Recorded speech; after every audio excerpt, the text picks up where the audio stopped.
గీత 7వ అధ్యాయం విజ్ఞాన యోగం. స్వానుభవయుక్తమైన పరమార్థ జ్ఞానమును గూర్చి విశేషముగా ఉపదేశించుటచే ఈ అధ్యాయమునకు విజ్ఞాన యోగమని పేరు వచ్చింది. గత అధ్యాయమైన ఆత్మ సంయమ యోగముతో కర్మషట్కము పరిసమాప్తమైనది. ఇక ఈ అధ్యాయము నుండి 12వ అధ్యాయమైన భక్తి యోగము వరకు భక్తి షట్కముగా పేర్కొనబడినది. పూర్వాధ్యాయములో ధ్యానయోగ విధానము చెప్పబడింది. ధ్యానించవలసిన పరమాత్మ యొక్క స్వరూప స్వభావములు, మహిమ, అనుభూతి ఈ అధ్యాయములో ఉపదేశించబడినవి.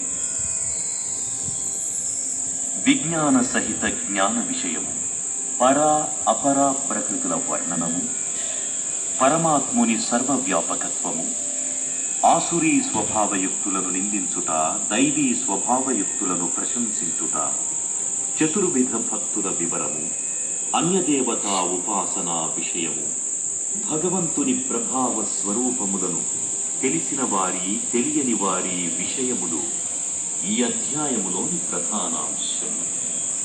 ఇక విజ్ఞాన యోగ నిష్టలో తరిద్దాం.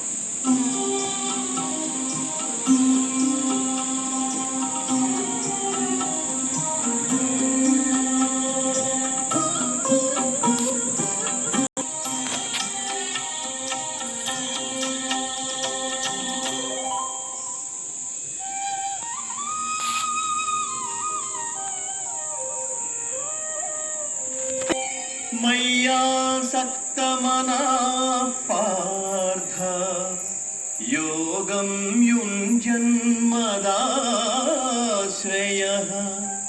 असंशयं समग्रं